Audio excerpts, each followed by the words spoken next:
یہ جو رمضان کا مہینہ ہے اس میں جب آپ روزہ رکھتے ہیں صبح سے لے کر شام تک تو 7 ایسے کام ہیں جو آپ کو بالکل نہیں کرنے ہیں ورنہ آپ کا روزہ ٹوٹ جائے گا. اگر آپ islamqa.info کی جو ویب سائٹ ہے اس پر جا کر فتویٰ نمبر 2,93,076 پڑھیں گے تو اس میں علماء دین نے اکابر علماء دین نے قرآن و حدیث کی روشنی میں 7 ایسے عمل بتائے ہیں جس کی وجہ سے آپ کا روزہ ٹوٹ جاتا ہے. اس میں کا جو سب سے پہلا عمل ہے بڑا سخت ہے. اللہ نے سورہ بقرہ سورہ نمبر 2 کی آیت نمبر 187 میں فرمایا کہ روزے کی حالت میں صبح سے لے کر شام تک جب تم روزہ رہتے ہو سحری کر کے افطار کرنے تک، سحری کے بعد سے افطار کرنے تک، اتنے پورے وقت میں تم لوگ اپنی بیویوں کے ساتھ ہم بستری مت کرو اور بیویاں اپنے شوہر کے ساتھ ہرگز ہم بستری نہ کریں. سیکسول انٹرکورس ہم بستری کرنا حرام ہے. روزے کی حالت میں ہم بستری کرنا بہت بڑا گناہ ہے. میاں بیوی جو کہ ان کے لیے حلال کام ہے وہ روزے کی حالت میں بالکل نہیں کر سکتے، وہ حرام ہے. اسی طرح جس طرح کھانا پینا جو حلال رہتا ہے اتنے پورے وقت میں حرام ہو گیا، اسی طرح یہ شہوت کا کام بھی آپ کے لیے حرام کر دیا گیا ہے. اس کی سزا کیا بتائی گئی؟ اگر آپ صحیح البخاری جلد نمبر 3 حدیث نمبر 1936 پڑھیں گے تو نبی پاک صلی اللہ علیہ وسلم نے کفارے کے طور پر بتایا ایک غلام کو آزاد کرو یا 2 مہینے لگاتار روزے رکھنا. 60 لگاتار روزے، آپ نے 58 روزے رکھے، 58 روزے رکھے اور اس کے بعد اچانک ایک روزہ نہیں رکھ سکے تو پھر سے آپ کو 1 2 3 کر کے شروع کرنا پڑے گا یہاں تک کہ 60 متواتر روزے پورے نہ ہو جائیں. یا تیسرا 60 غریبوں کو ایک وقت کا کھانا کھلانا. یہ کفارہ ہے. یہ سب سے پہلا اور سب سے بڑا گناہ ہے جس کی وجہ سے آپ کا روزہ ٹوٹ سکتا ہے. دوسرا میسٹربیشن انگلش میں کہتے ہیں، جسے عام لوگ اردو زبان میں مٹھ مارنا کہتے ہیں. یعنی آپ کوئی اور طریقے سے نوجوان لڑکے لڑکیاں، غیر شادی شدہ لڑکے لڑکیاں، شادی شدہ مرد حضرات یا عورتیں کوئی طریقے سے اپنا ہاتھ یا کوئی چیز کے ذریعے سے یا کسی اور ذریعے سے اپنی شہوت نفس کو نہیں کر سکتے پوری روزے کی حالت میں. حرام ہے، اس سے روزہ ٹوٹ جاتا ہے. اگر آپ نے کوئی ایسا عمل کیا جس سے آپ کی منی خارج ہو گئی شہوت کی کیفیت میں، آپ کا روزہ فوری ٹوٹ گیا.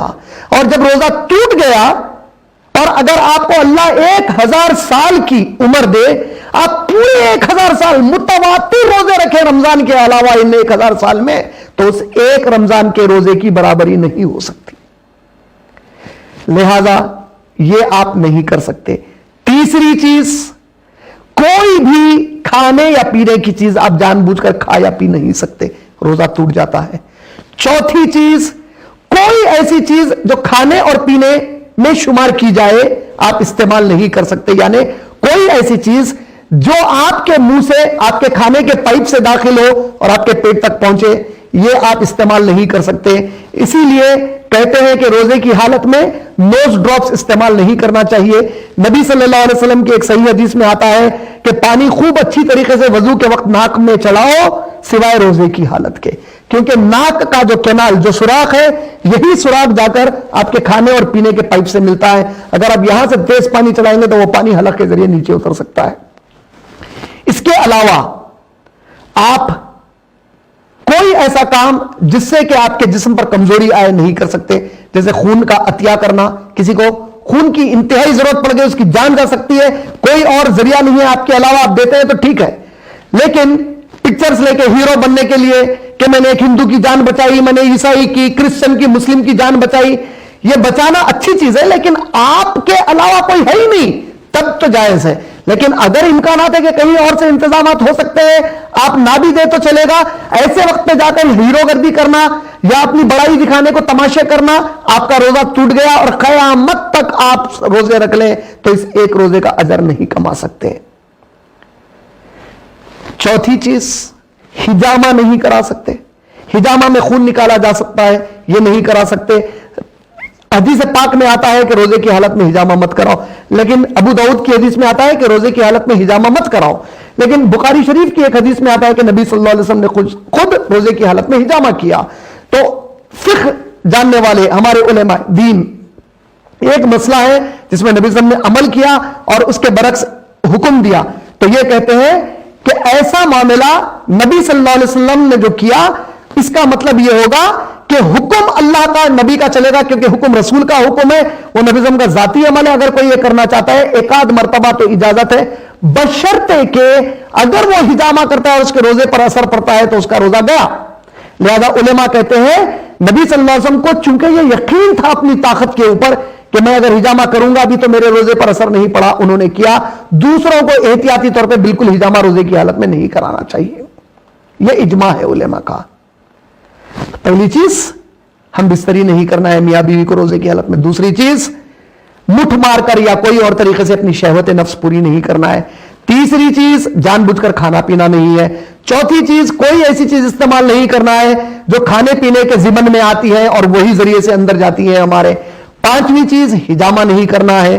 چھٹی چیز، جان بوجھ کر خے نہیں کرنا ہے. اتفاقاً خے ہو جائے سحری کا کھانا زیادہ ہونے سے کوئی مسئلہ نہیں ہے، لیکن جان بوجھ کر آپ خے نہیں کر سکتے. ہاں، یہی بات کھانے پینے کے مسئلے میں بھی آئے گی. آپ نے غلطی سے پانی پی لیا، بھول گئے تھے کہ روزہ ہے. آپ نے غلطی سے ایک آدھ روٹی کھا لی، بھول گئے تھے کہ آپ روزہ ہے، تو آپ کا روزہ نہیں ٹوٹے گا.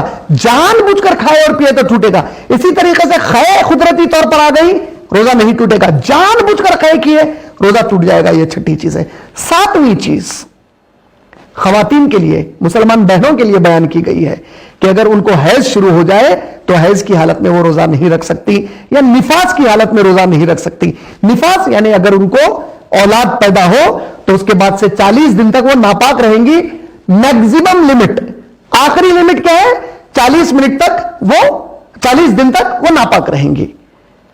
لیکن کئی مسلمان بہنوں کو ایک غلط فہمی ہے. وہ سمجھتی ہیں کہ اگر ان کو بچہ ہو جائے تو پورے 40 دن ان کو نمازیں ہی نہیں پڑھنا ہے. بالکل نہیں.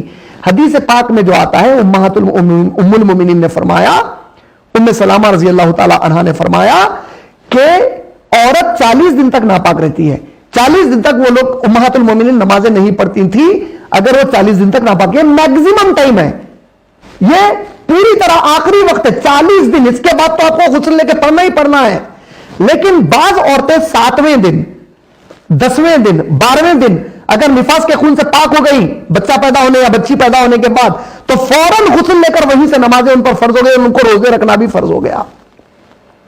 اور ایک اہم بات، اگر کوئی عورت کو حیض کا خون آتا ہے، اس کا حیض کا خون سحری کے وقت سے 15 منٹ پہلے رک جائے، اب اس پر روزہ رہنا فرض ہے، تو اس کو چاہیے کہ فوری پہلے سحری کرے، غسل لے اور پھر فجر کی نماز پڑھے. غسل لے کر سحری کرنا ضروری نہیں ہے حیض کے خون سے پاکی کے لیے. آپ کے پاس وقت ہے، آپ اگر غسل لے کر سحری کرتے ہیں بہت اچھی بات ہے.